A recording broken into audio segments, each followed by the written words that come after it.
Et le mot qui est utilisé en grec pour dire nouvelle, c'est kainos. Kainos, qui signifie ce qui est inédit, ou encore ce qui n'existait pas avant que Dieu fait exister.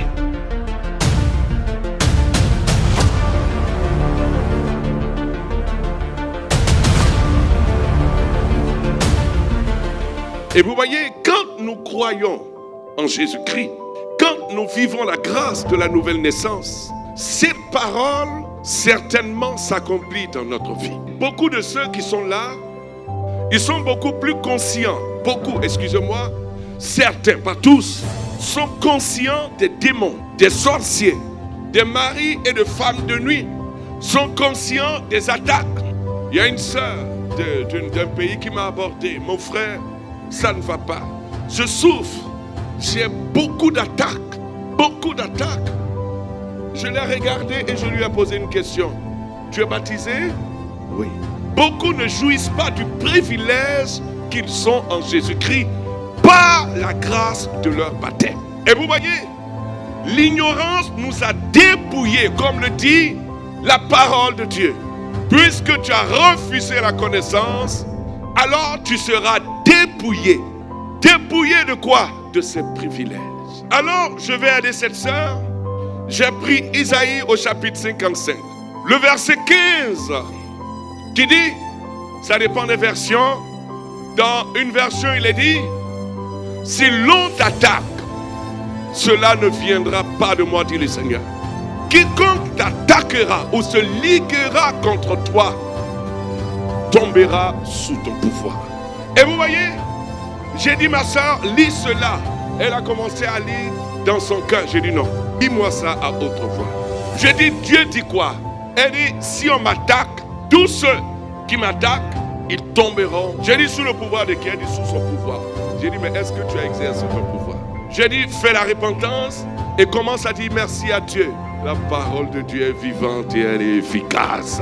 Quand tu l'expérimentes, tu ne veux même pas t'en défaire. Parce que c'est tout ce que tu as besoin. Car c'est ce qui est écrit. Quand tu t'accroches à la parole, quand tu l'aimes, et comme le dit David, je serre ta parole dans mon cœur. Alors la parole t'élève, la parole te révèle. Et sur le champ, je me suis rendu compte que tous ces esprits ont été terrassés par la puissance de la parole. Et je sais de quoi je parle. Je ne veux pas que tu sois un chrétien, non, superficiel.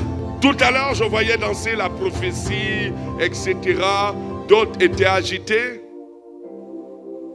Il faut sortir des agitations. Établissez vos vies sur la parole. Alors, la Bible dit qu'un ange. Mais comment se fait-il que toi qui es enfant de Dieu, la nuit tu dors, au lieu que ce soit un ange, c'est quelqu'un, c'est un esprit qui vient t'oppresser, qui vient avoir des rapports avec toi, des rêves érotiques. Il y a un élément qui te manque, c'est la parole de Dieu. Tu ne l'as pas valorisé dans ton cœur et dans ta vie. Tu es une personne peut-être qui prie. C'est pas mauvais, mais il te manque un élément. Lorsque Jésus a été visité par Satan dans le désert, il n'a pas prié parce qu'il avait déjà prié, parce qu'il est la parole de Dieu et parce qu'il a démontré à Satan. Satan dit, transforme ces cailloux en pain. Et Jésus lui dit,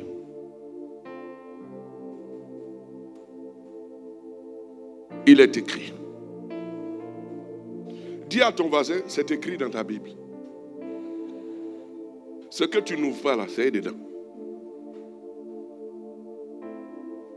Il dit à Satan, il est écrit, l'homme ne vivra pas seulement que de pain, mais de toute parole. Il révélait qu'il y a une dimension. Parce que tu as cru en lui, Paul dit, si quelqu'un est en Christ, il est devenu une nouvelle créature. Dis à ton voisin, lis la Bible, médite-la, garde-la dans ton cœur. Parce que si tu ne l'as pas, tu seras ignorant. Mais comment tu peux, en tant qu'enfant de Dieu, valoriser les œuvres des ténèbres et Satan? C'est pas possible. Les sorciers ont fait ci, les sorciers ont fait ça, Maintenant, toi, tu fais quoi? Donc tu montres que l'ennemi te domine, machin. Mais dans le désert là, Satan est venu avec 3 stratégies.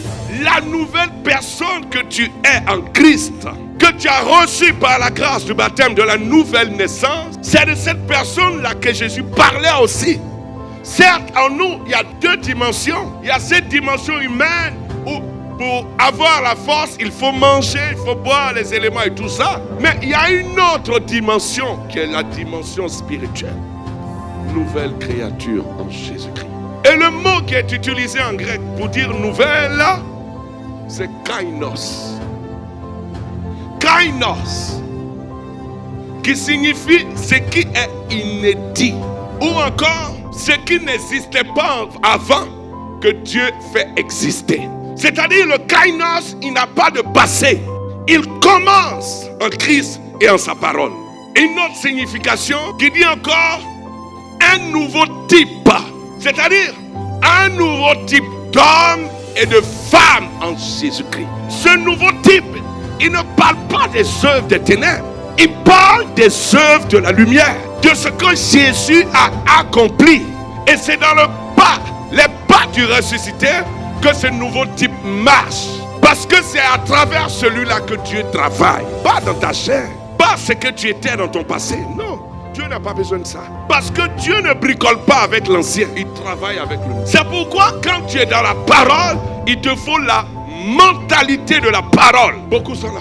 Marie de nuit a fait ci. Marie de nuit. Et Jésus du jour alors. Il fait quoi? Tu ne le vois même pas.